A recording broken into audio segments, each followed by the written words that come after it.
Ouais mec, vas-y là, file-moi la deuxième affaire que tu fais pas. Non, non, désolé, non, je veux pas te donner cette affaire. Non, je peux pas te la donner. C'est une trop bonne affaire. C'est pas possible. Non mais je comprends pas le truc là. Attends, tu veux l'acheter? Ah non, non, non, je peux pas l'acheter, mais je vais pas te donner une affaire comme ça. Je veux dire, à un moment donné, bon, si je te donne ça, pourquoi? Je veux dire, faut arrêter de déconner, quoi. Je vais pas te filer une affaire. Et moi, je vais la perdre, quoi. Non, c'est vraiment pas clair là. Moi, je comprends pas. Tu l'achètes ou tu l'achètes pas? Tu fais quoi avec? Peut-être. Et si je te la donne, je la perds, quoi. Enfin, faut arrêter. C'est n'importe quoi. Mais... Tu peux me la filer si tu la prends pas. Non, Allez, mais... putain, file-la moi, vas-y. Non, mais c'est pas la peine. Arrête. Qu'est-ce qu'il y a? Tu veux quoi?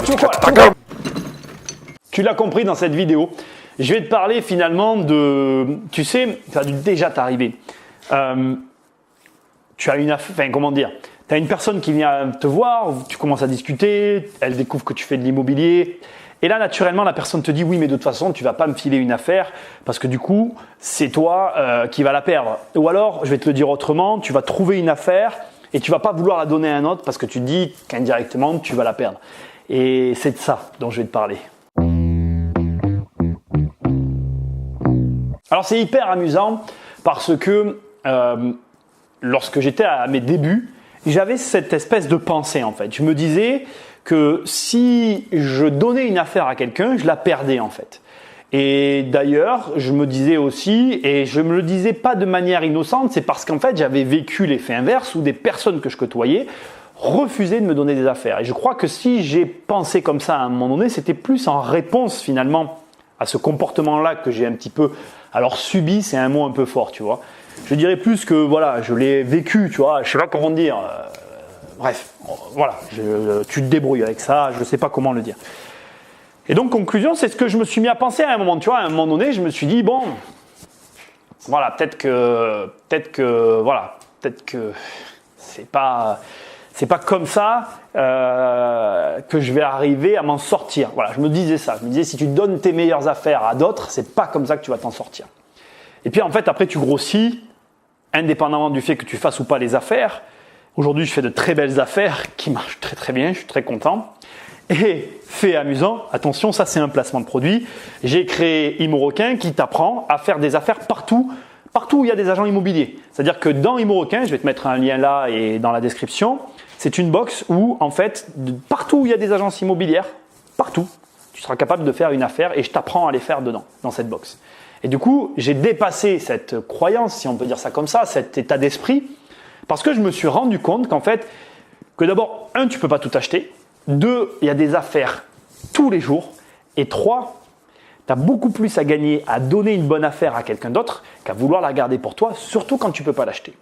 Et je voulais faire une vidéo là-dessus. Et bien d'abord, je te prouve avec ImmoRequin que effectivement, je te donne toutes les clés pour réussir à faire une affaire avec les agences immobilières en toutes circonstances. Et au moment où je fais cette vidéo, tu as déjà plusieurs de mes clients qui ont acheté 1, 2 ou plusieurs biens immobiliers grâce aux techniques que j'enseigne dans la box.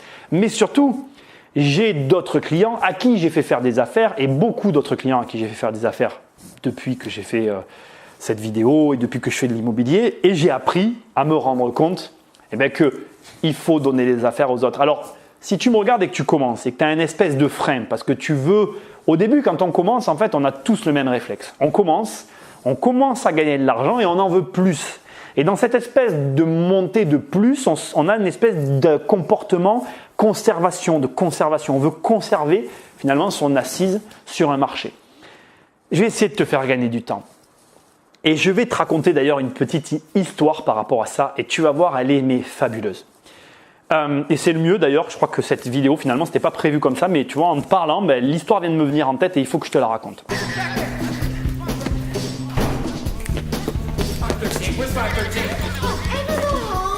Un jour, j'ai une personne, d'accord, qui pas du tout dans l'immobilier, dans un autre domaine d'activité, m'a demandé un service et c'était un service, qui demandait de l'engagement de ma part. C'est-à-dire que dans ce domaine d'activité-là, il y avait un prêt de machine, il y avait plusieurs choses qui étaient liées à ce qu'il me demandait que nous avons fait. On était deux, on a accepté la demande de la personne.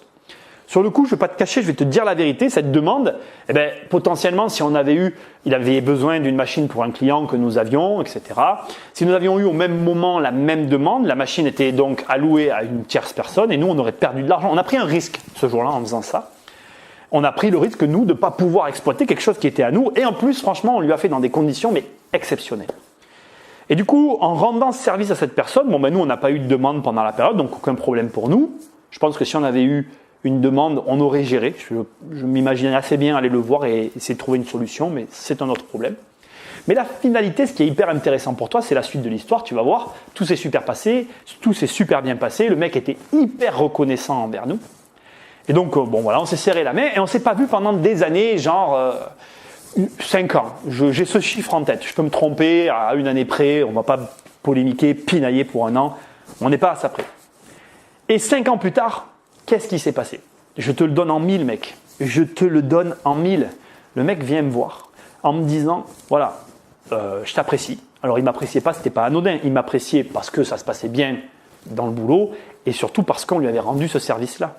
Et lui, à son tour, m'a apporté une affaire juste en or. Et je l'ai faite. Alors, ce n'était pas le top of the world de l'affaire, mais c'était une bonne affaire que j'ai faite tout de suite. Bam, bam, achat-revente, ça s'est super bien passé. Et c'est grâce à ça. C'est parce qu'à un moment donné, j'ai cédé quelque chose qui aurait pu me mettre en danger, où j'aurais pu voir une perte, où j'aurais pu me dire, j'avais plein de raisons de lui dire non. J'ai choisi de lui dire oui. Et à un moment donné où je n'y attendais pas, j'ai eu un retour complètement inattendu. Et vraiment pas à la mesure du service que je lui ai rendu. C'est surtout ça le pire. Et donc, j'essaye de t'ouvrir les yeux. Moi, aujourd'hui, j'ai des clients à qui je fais gagner de l'argent. Voilà, naturellement, ça ne me pose pas de problème parce que c'est des services en plus que je leur apporte. Il n'y a aucun souci. Mais l'idée, c'est de se dire qu'à un moment donné, selon ce que tu vas faire gagner à l'autre, tu ne connais pas la situation de l'autre, selon sa situation au moment où tu lui rends service, tu lui sauves peut-être la vie. Et le jour où lui va t'apporter un truc qui pour lui sera anodin, pour toi, ça va être énorme. Alors, quoi que tu fasses, que ce soit de l'immobilier, des affaires, du business, c'est un des meilleurs conseils que je puisse te donner. Ne te ferme pas. Ne te ferme pas. Si tu dis non, c'est parce que tu ne peux pas. Des fois, on me pose des questions, tu vois, par mail, on me demande des trucs.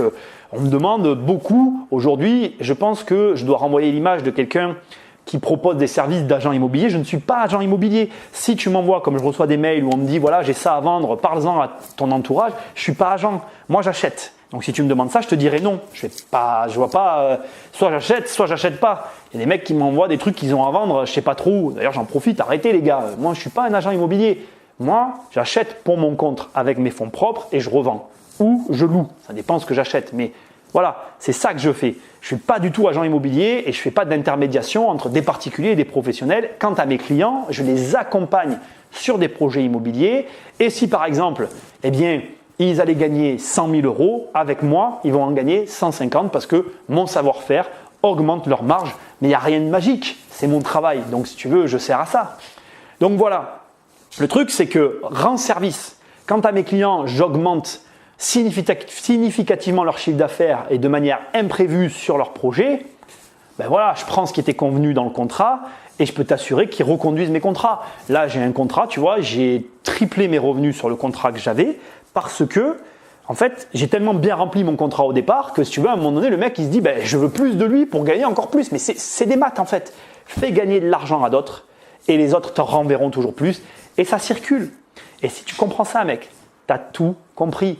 Il n'y a pas besoin de savoir des millions de choses. Rien que cette vidéo-là, franchement, si moi j'étais à ta place, si j'avais vu une vidéo comme ça, alors après peut-être qu'il m'aurait fallu du temps pour la comprendre, j'en sais rien, je ne suis pas à ta place. Mais tu mets en place ça et tu vas voir sur du moyen-long terme, c'est jamais très court le retour sur investissement sur ces choses-là, mais sur du moyen-long terme, tu vas gagner de l'argent. Partage cette vidéo à tous ceux qui en ont besoin et moi je te dis à très bientôt dans une prochaine vidéo. Ciao! Non, tu t'en vas déjà? Investir, c'est plus fort que toi.